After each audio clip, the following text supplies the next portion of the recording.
राधे राधे आप सभी को। कितना कीमती समय मिला है,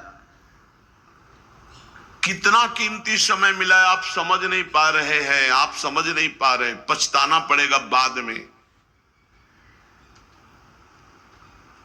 थोड़ा समय विश्राम किया जाता है, इसको अभ्यास में डाल लो। कई वर्ष हो गए मध्याह्न में विश्राम नहीं, नींद का नहीं, थोड़ा शरीर स्वस्थ होने का, लेट जाना फिर बैठ जाना, फिर टहलना, फिर लेट जाना बैठ जाना, नींद का नहीं। रात्रि में 4 घंटे इसको लेटने के लिए देते हैं बस। बीमार स्थिति में, शायद बीमारी ना होती तो पद्मासन में इसको हम विश्राम देते, पर अब पद्मासन लगा नहीं सकते। शरीर सुख आराम त्याग किए बिना भगवत मार्ग में कोई भी विजितात्मा नहीं हो सकता। रगड़ो, इस शरीर को रगड़ो। हाथ में माला है या काउंटर है, टहल रहे हैं, जब नींद आ रही टहल रहे हैं, सिर्फ 4-5 घंटे शयन के लिए दीजिए। क्या कर पाओगे आगे? यही अवस्थाएं हैं, नवयुवक अवस्था। इसी पर विजय प्राप्त करो। नींद आदि पर, भोजन पर, नींद पर जानबूझकर 1-2 दिन भोजन छोड़कर भजन पड़े नहीं रहना। कोई जान न पावे कि आप भोजन नहीं किए। पूरी दिनचर्या ज्यों की त्यों होनी चाहिए। जिद्दी स्वभाव, परमार्थ के पथिक का जिद्दी स्वभाव, आराम त्यागी स्वभाव। और शरीर को जैसा बना लो प्रभु वैसे ही है, इसमें जड़ है, कोई अंतर नहीं पड़ता है। रात में सो, दिन में 4 घंटा सोने का अभ्यास बना लो, दिन में सोते रहो। अभ्यास है, चाहे जगने का बना लो चाहे सोने का। आधा आधा कवल रोज बढ़ाते चले जाओ, भोजन आते फैलती चली जाएंगी। आधा आधा कवल रोज कम करते चले जाओ। 24 घंटे में 400 ग्राम अन्न से स्वस्थ शरीर का पोषण हो जाएगा और वो क्रियाशील रहेगा। 400 ग्राम अन्न से काहे को बर्बाद कर रहे हो? आते बढ़ाते चले जा रहे हो। इसको कम करो, कम करो। भोजन 400 ग्राम अन्न से काम चल जाएगा। जिसे भगवत प्राप्ति के बिना जिया नहीं जा रहा, तब भगवत प्राप्ति होती है। ये शरीर सुख आराम के त्यागने की, हमें बहुत समय बर्बाद मत करो, समय बर्बाद मत। भोजन कर रहे हो, नाम जब चल रहा है, अंदर पद चल रहा है। कोई भी भोग तुम्हें नहीं फंसा सकता यदि भगवान नाम चल रहा है। समझ ही नहीं रहे। भगवान नाम नहीं जब करना, बस मन मानी आचरण करना है। बड़ी भारी आवश्यकता है शरीर सुख आराम के मिटाने की साधक को। जीवन भर इसी में लगे रहे, जीवन भर। जब से इस मार्ग में चले तो इसी पर है। नींद और भूख, 2 पर भारी प्रहार रहा है। नींद और भूख, भगवान की कृपा से ऐसा। अब तो बहुत भारी रोग से ग्रसित है, लेकिन पीछे मुरारी शरण आए और कहा अल्ट्रासाउंड कराने चलना है, डॉक्टर ने बोला है, तो आज कुछ खाना नहीं। हम कहा आज की बात कर रहे हो? 3-4 दिन से कुछ नहीं गया। जब डॉक्टर वहां देखा तो बोला बाबा पानी पे रहते हो क्या? जो वैसे किया, जानबूझ करके मधुकरी नहीं जाना, 3-4 दिन नहीं पाना। अब देखते हैं भजन कैसे होता है। और यह अभ्यास बचपन से, भूखे रह करके, सर्दी में, गर्मी में, बीमारी में, हर स्थिति में भजन नहीं छूटना, दिनचर्या नहीं छूटने। शयन में जो तुम्हें सुख मिलता है वो तमोगुणी नींद का है। जागृत होकर भजन में अगर समय व्यतीत कर दो, हाँ, जीवन आनंद में। शरीर सुख आराम को नष्ट करने की जरूरत है साधक को। दिन में सोना बंद करो। जो रात्रि में जगते हैं वो सो सकते हैं आधा टाइम। आधा टाइम सोने का टाइम 4 घंटे, तो 2 घंटे विश्राम कर लो। और रात्रि में ऐसे सेवाएं करो कि 1-2 घंटा उसमें विश्राम कर लो। 4 घंटे से काम। और जो रात्रि में चैन से सोते हैं, दिन में मत सो। दिन में टहलो, माला लो और अपने ही कमरे में टहलो, बंद करके कमरा, अपने ही अंदर टहलो, खूब नाम जप करो, मंत्र जप करो। देखो कैसा आनंद आता है कि अरे तेरा समय जा रहा है, पता नहीं आगे कौन सा रोग आ जाएगा, कौन सी घटना घट जाएगी, तू भजन करने लायक रहे या ना रहे। आज भजन कर लेगा तो कल, बता रहे ना, हर समय मन उत्साहित रहता है। तभी हम कह रहे कि भजन करोगे तो मरते दम तक तुम्हारा उत्साह नष्ट नहीं होगा। उत्साह संपन्न, कितना आनंद रहता है। मन से भगवत आराधना शुरू हो जाती है, मन से पाठ शुरू हो जाता है, मन से परिक्रमा शुरू हो जाती है। हमें लगना है, आराम शब्द जीवन में नहीं। सीधी बात समझो, जब तक भगवत प्राप्ति नहीं तब तक आराम नहीं। राम काज कीन्हे बिनु मोहि कहां विश्राम। बिल्कुल जिद्दी स्वभाव बनाना पड़ेगा। शरीर आलस्य, प्रमाद, भोग, नाना प्रकार की खान पान सामग्री, तो भगवान कहते फिर मेरी प्राप्ति के लिए, भगवान कहते फिर मेरी प्राप्ति के लिए विजितात्मा बनो। आराम है, राम काज कीन्हे बिनु मोहि कहां विश्राम। समुद्र पार कर रहे हैं, मैनाक जी प्रकट हो गए, थोड़ा विश्राम कर लो। बोले नहीं, राम काज कीन्हे बिनु मोहि कहां विश्राम। मोहि कहां विश्राम। सेवक सुख चाह, मान भिखारी, व्यसनी धन, शुभ गति व्यभिचारी, कभी नहीं। सर्वभूतात्म भूतात्मा, संपूर्ण प्राणियों के साथ आत्मवत व्यवहार करे, सब में मेरा प्रभु विराजमान है। जैसे हमारे किसी शरीर के अंग में चोट लग जाए तो हमें ही लगती है, ऐसे संपूर्ण चराचर जगत में जब हम किसी को दुखी देखे तो हमारा हृदय दुखी हो जाए। कैसे इसके दुख को, इसे सर्वभूतात्म भूतात्मा कहते हैं। जो योगी होता है उस सबको सुख पहुंचाने की चेष्टा करता है, किसी को भी दुखी देखकर उसका हृदय व्याकुल हो जाता है। साधन में स्वाभाविक प्रवृत्ति नहीं होती, लगाना पड़ता है, इसलिए उद्देश्य दृढ़ रखो। अब हमको इसी जन्म में भगवत प्राप्ति करनी है। हम प्रियालाल की शरण में हैं। हमारा एक एक मिनट बड़ा कीमती है। हर मिनट में, हर सेकंड में हमें नाम जप करना है और प्रभु के भरोसे रहना है। कम सोना है, कम खाना है, कम बोलना है। तीन बातें पकड़ो। कम सोना, इसका अभ्यास बना लो। कम खाना, इसका अभ्यास बना लो। और कम बोलना, इसका अभ्यास। ये तीन बातें जीवन में साधक के बिल्कुल सरलता पूर्वक आ जानी चाहिए।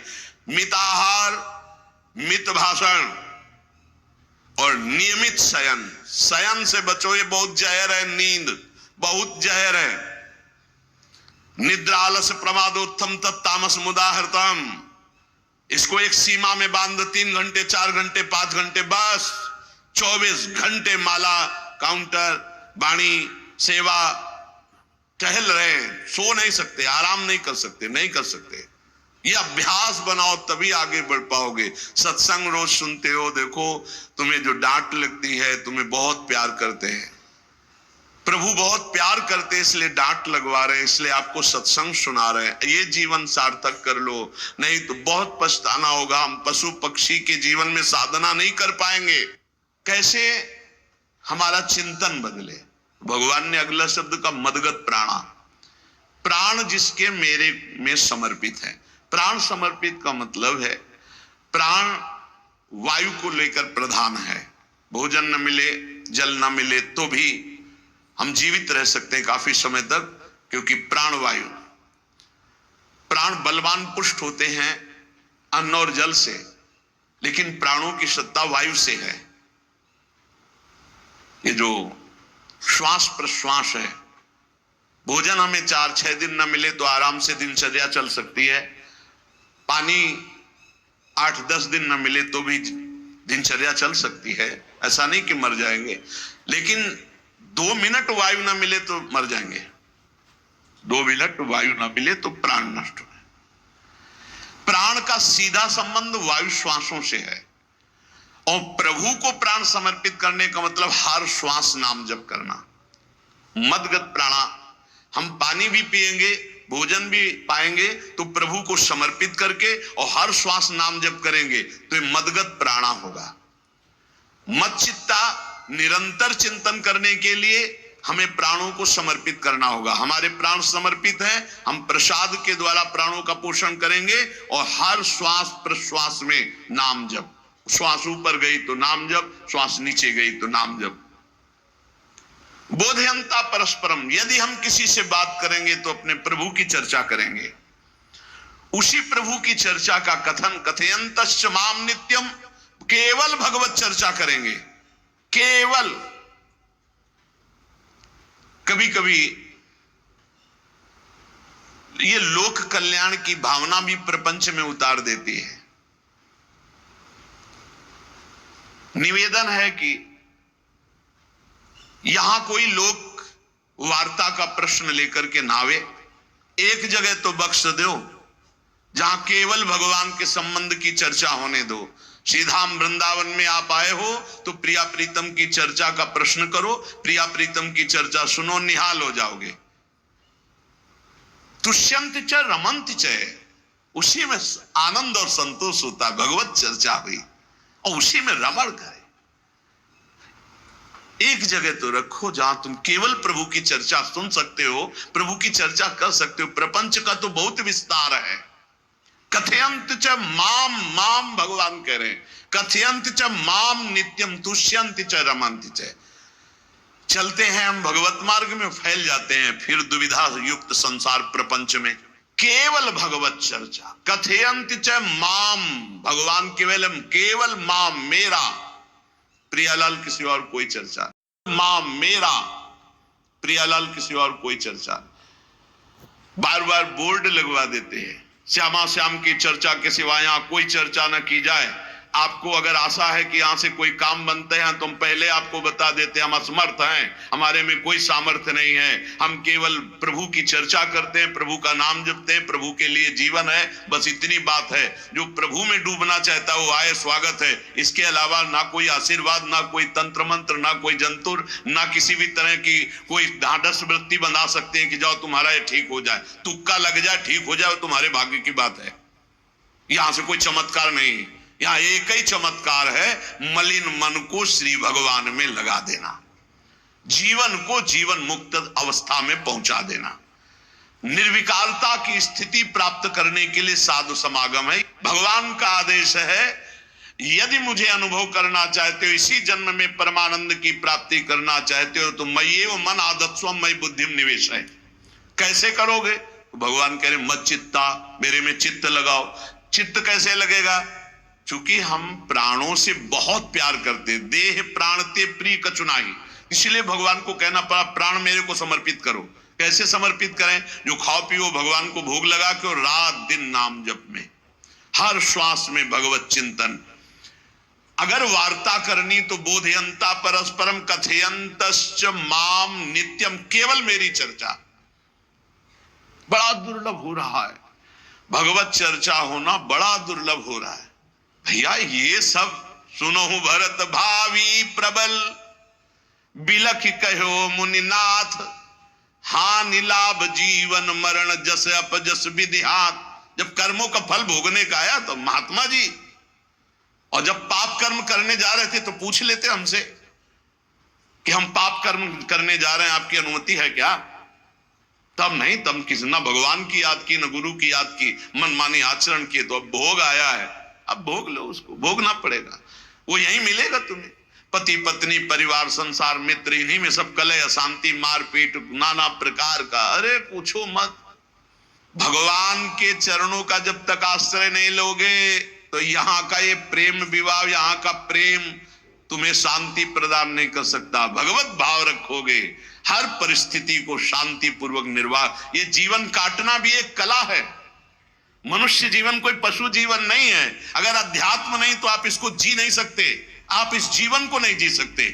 अशांत रहोगे, क्लेशित रहोगे, परेशान रहोगे। जीवन की कला है द्वंद्वों में क्षमता, संपूर्ण जगत में रहते हुए ममता रहित हो जाना, संपूर्ण क्रियाएं करते हुए अहंकार रहित हो जाना। अभी जीवन मुक्तता का आनंद आ जाए तो मत चित्ता मदगत प्राणा बोधयंता परस्परम कथयंत च माम नित्यम तुष्यंत च रमंत च। हमारा उद्देश्य भगवत प्राप्ति का है। जो भगवत संबंध से भगवत प्राप्ति करना चाहता है उसके लिए दरबार खुला है, फ्री है, कोई फीस नहीं है, कोई शर्त नहीं है। तुम कौन हो, कहां के हो, कोई मतलब नहीं। आपका केवल संबंध भगवान के संबंध से वार्ता होगी तो यहां हो सकती है। इसलिए सावधानी होकर हमारे समय को निरर्थक ना किया जाए। बहुत कीमती समय, जब प्रश्न होता है तो फिर उस पर चर्चा करनी ही होती है। हमें सिर्फ भगवान का आदेश है, कथयंतश्च माम नित्यम तुष्यन्ति च रमन्ति च। उसी में संतोष करना, उसी में रमण करना है। हमारा भरण पोषण श्री प्रिया जी से होता है, किसी व्यक्ति से नहीं होता है। हमारे यहाँ श्री श्यामा श्याम विराजमान है, उनका पूरा जगत है।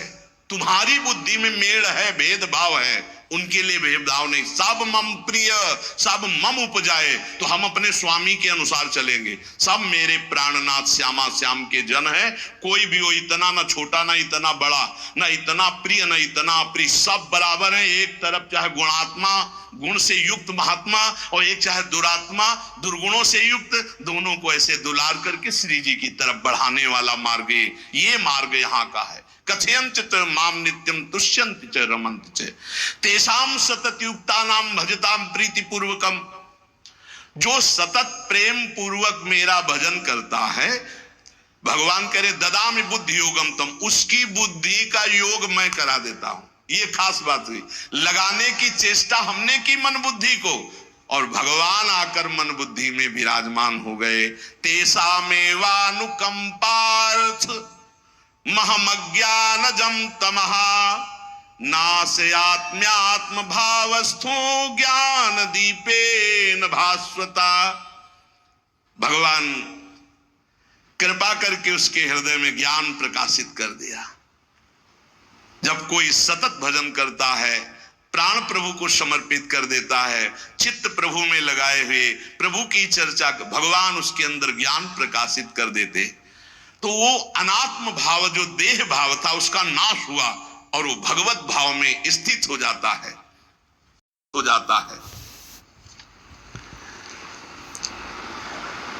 भगवान कह रहे मत चित्तः सर्व दुर्गाणी मत प्रसादात् तरिष्यसि। जब कोई मेरे में चित्त लगाता है तो मेरी कृपा से सारे दुर्गुणों का नाश हो जाता है। महात्मा तो भगवान बनाते हैं। करो सत्य ते साधु समाना, मैं उसे साधु बनाऊं। हमारा कर्तव्य, हमारा चित्त प्रभु में लग जाए। मेरा चिंतन करो, भगवान का आदेश है, बस खास बात है चिंतन। हमारी प्रारंभ से विशेष श्रद्धा इसी बात में रही गुरु शब्द पे कि रात दिन कोई भी चेतना युक्त क्षण ऐसा ना जाए जिसमें भगवत विमुखता हो। बस इसी बात की साधना जीवन भर रही। प्रारंभ में गुरुदेव ने कह दिया जब तक चेतना है तुम्हारे में, तो तुम्हारा जागृत अवस्था का चेतना युक्त एक भी क्षण व्यर्थ नहीं जाना चाहे। तो गुरु कृपा से यही प्रयास रहा है कि हमारा एक भी मिनट भगवान से विमुख न जाए। पूर्व में ऐसी स्वभाव वृत्ति बनाई थी कि लोगों को ये शंका होती थी कि ये बोल पाते हैं कि नहीं बोल पाते हैं, अर्थात इनके वाणी है कि नहीं है, मूक मौन, जटाओं का बोझा, एक वस्त्र, बस शांत। बुलाया गया, घंटा बजा तो पहुंच गए प्रसाद ले, उसमें एकांत, हर समय मंत्रा। कथा में बैठे हैं, अनुकूल वचन आया तो सुन लिया, नहीं पूरा का पूरा सत्संग ऐसे ही चला गया। हमारा मंत्र चल रहा है, एक क्षण भी मंत्र से बिलग नहीं।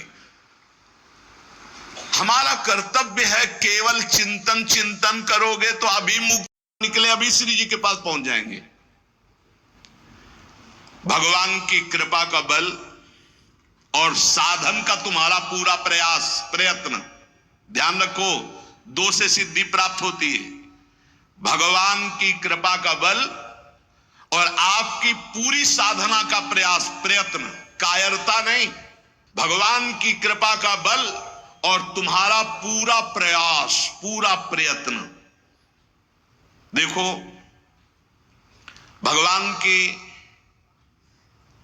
दर्शन वृत्ति हृदय में जागृत हुई ध्रुव जी के पद को लेकर, कामना को लेकर। मैं भगवान का साक्षात्कार करूंगा, उनसे वरदान मांगूंगा कि मुझे सबसे श्रेष्ठ पदवी की प्राप्ति हो।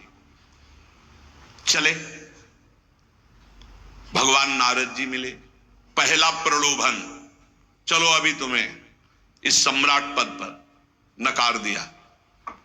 फिर भय, सांप हैं, बीछी हैं, जंगल के बड़े, और फिर यक्ष राक्षस, न जाने कौन कौन है। तुम अभी बालक हो, तुम्हें खा जाएंगे, तुम क्या तपस्या करोगे, क्या भजन। नहीं, इससे भी नहीं डिगे। कुछ भी हो, कदम वापस नहीं जाएंगे, अब तो हरि की प्राप्ति। तो गुरु मंत्र दे। 6 महीने बहुत ही देह भाव रहित होकर उच्च कोटि की साधना की। बालक होने पर यही मथुरा में, मधुपुरी में देह भाव रहित होकर के, क्योंकि जंगल में ऐसे ऐसे मच्छर बड़े बड़े ना, एक मच्छर मारे तो पूरा होश खराब हो जाए, पूरी चेतना जागृत। तो उस 5 वर्ष के राजकुमार के शरीर में कितने मच्छर चिपके रहे होंगे, क्या क्या भयावह। हमने तो सैनपुर में देखा, आसन लगा बैठे, काला नाग सांप ऐसे फुसकार रहा है। पूरा दृढ़ निश्चय है कि अगर ये काटने का समय है तो काट लेगा, नहीं काटना तो बिल्कुल नहीं काटेगा, बैठे रहो। वैसे पास से निकल गए, छाती से भी निकल गए हैं। निश्चय कि अगर काटना है काटेगा। सैकड़ों बिच्छू, कभी ऐसे डंक नहीं मारा।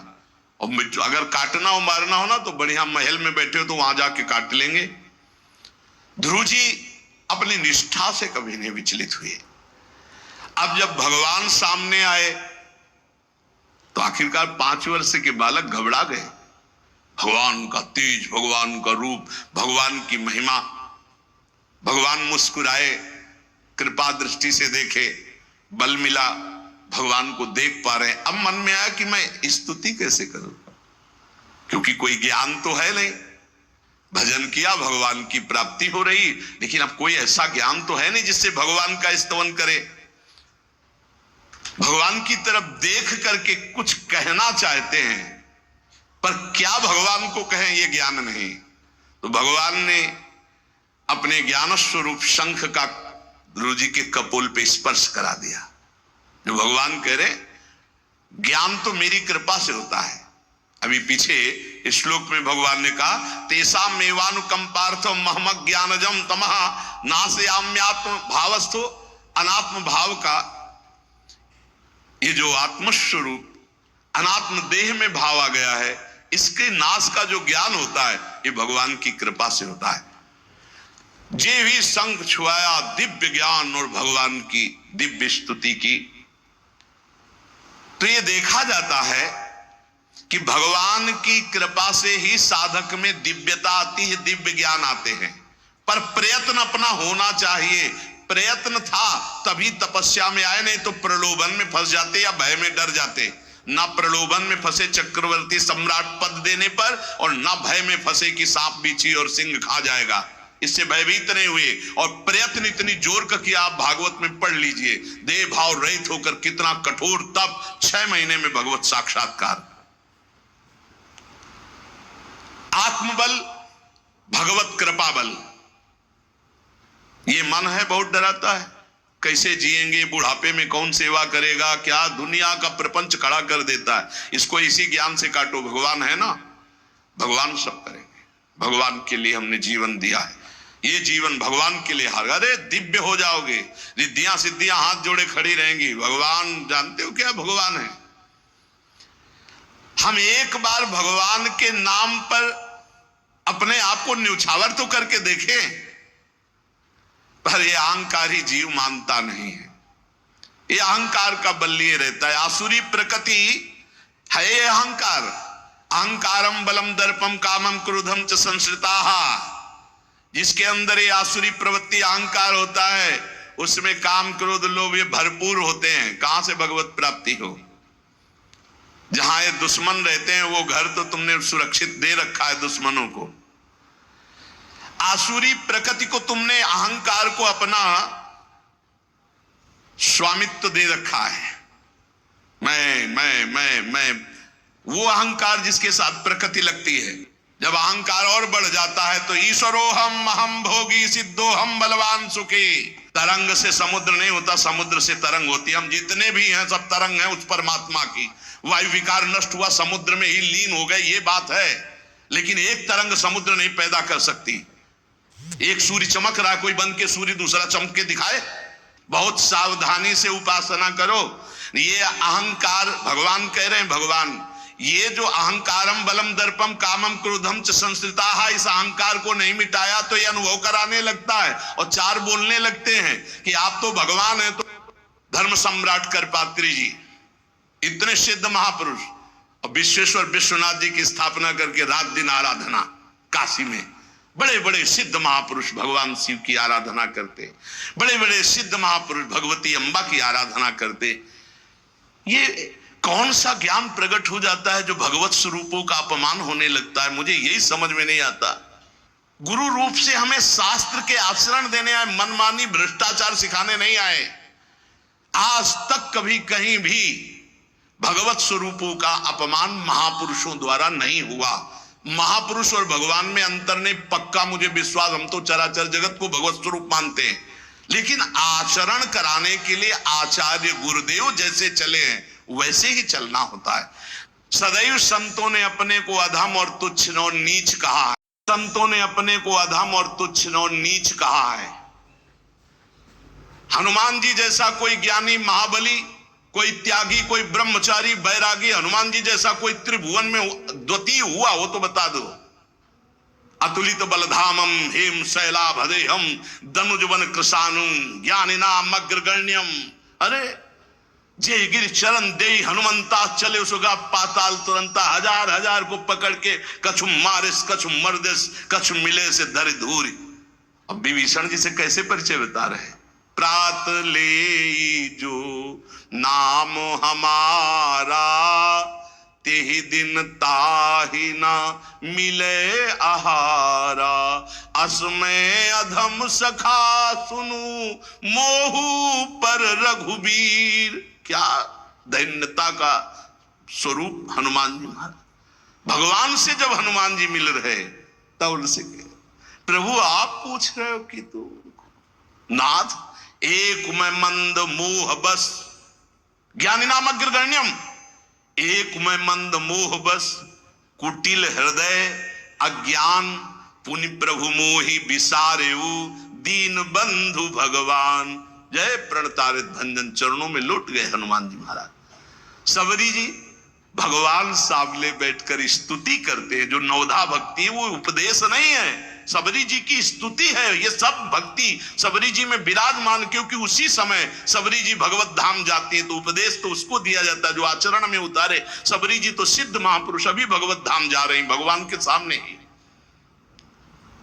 वो क्या कहती, अधम ते अधम अधम अति नारी तीन मह में मति मंद अघार। हरिवंश महाप्रभु क्वाहम तुच्छ परम अधम प्राण्यहु गर्ह कर्मा यत्तन्नाम स्फुरति महिमा हेश वृंदावनस्य। इन सब बड़े बड़े आचार्य महापुरुषों ने भगवान की दास्ता स्वीकार करके जीवन अर्पित करके आचरण करके दिखाए। जहां ये आसुरी अहंकार होता है तो ईश्वरोहम महम भोगी सिद्धोहम बलवान, ये सिद्धावस्था नहीं है, ये तमोगुणी आसुरी अहंकार का परिणाम है जो ये दिखाई देता है भगवत स्वरूपों का अपमान करके। नहीं, यद्यपि अभेद है वो महापुरुष शिव और वो अभेद है, पर आचरण जब करेगा तो स्वामी और सेवक का करेगा। काशी नगरी सिद्धों की नगरी है, ज्ञानियों की। देखा बड़े बड़े सिद्ध परमहंस जाते हैं शंकर जी के दर्शन करने, विश्वनाथ जी के, तो जिनके कमंडल भी नहीं, दिगंबर है ना, तो वो भी ऐसे हाथ उठा के नमः पार्वती पते और बस ऐसे सर झुकाए खड़े रहते हैं। जल भी नहीं है, पत्र भी नहीं है, ऐसे वो हम सब खड़े खड़े घंटों खड़े रहते। तो वहां के शिव पार्षदों से ऐसा करुणा में प्रेम हो गया था कि वो हमें नहीं हटाते थे, तो एक कोने में घंटों खड़े रहते थे और दर्शन करते रहते थे भगवान विश्वनाथ जी। तो जैसे ऐसे अवधूत आते, न कोई जल का कमंडल है, न कोई पत्र है, न पुष्प, नजदीक गए और नमः पार्वती पते हार हार महादेव, बस सर झुका, ये है। और स्वयं शिव स्वरूप है, इतना अंतर नहीं ब्रह्मबोध में। भक्तों में भी कभी कभी अहम प्रकट होता है, वो वाणी से आपको दिखाई देगा, लेकिन वो आसुरी अहंकार नहीं होता। ध्यान रखना, ये उनका भागवतिक बल होता है, ये आसुरी अहंकार नहीं होता। जैसे जनक जी की सभा लगी हुई है, भगवान श्री राम लक्ष्मण जी विराजमान है विश्वामित्र जी के समीप बड़े सौम्य भाव से। जनक जी महाराज ने देखा कि बड़े बड़े वीर आए पर धनुष यज्ञ में धनुष को अजगों को कोई उठा ही नहीं पाया, खंडन की तो बात जाने दो। रावण बाणासुर आया, आरती प्रणाम करके चले गए। अब आशा ही खत्म हो गई, कोई उठाने वाला ही नहीं, तो उन्होंने कहा वीर विहीन मैं ही मैं जानी। अब मैं आज जान गया कि पृथ्वी वीरों से रहित हो गई। अगर मैं ऐसा जानता कि इस भूमंडल में कोई वीर ही नहीं अजगों का खंडन करने वाला, तो मैं ऐसा प्रण नहीं लेता, मेरी जान की कुंवारी रह जाएगी। ऐसे विकल होके वीर विहीन मही मैं जानी। जनक जी ने इतनी बात जे भी कही तो लक्ष्मण जी कूद पड़े सिंह शावक की तरह उछलकर और कहा कि जहां रघुकुल भूषण भगवान श्री राम विराजमान हो जनक, ये बड़ी तुमने निराशापूर्ण बात कैसे कह दी? तुमने ऐसी बात कह दी जहां रघुकुल भूषण भगवान श्री राम विराजमान है।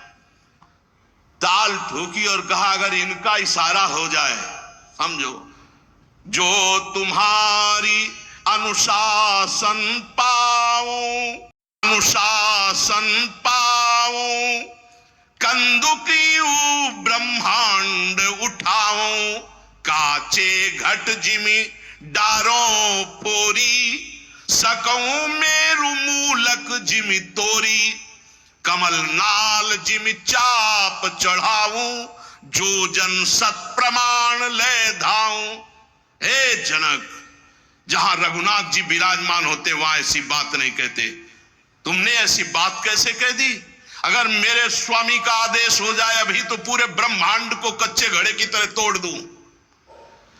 ये अजगौ पुराना 100 योजन एक बार में दौड़ते हुए जाऊं और इसको ऐसे कमल लाल की तरह तोड़ दूं, मेरे स्वामी का आदेश हो।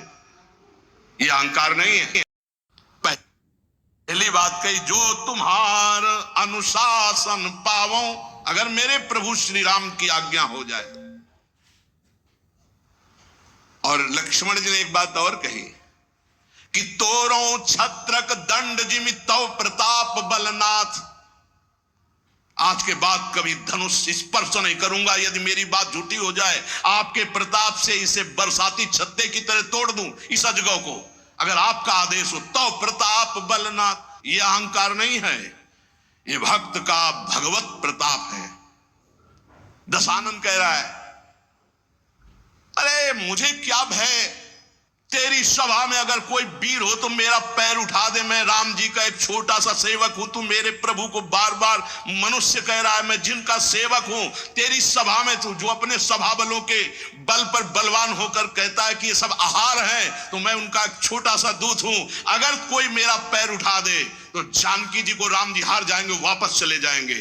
राम प्रताप सुमिरपन रूपा। सभा में पैर हाहाकार मच गया।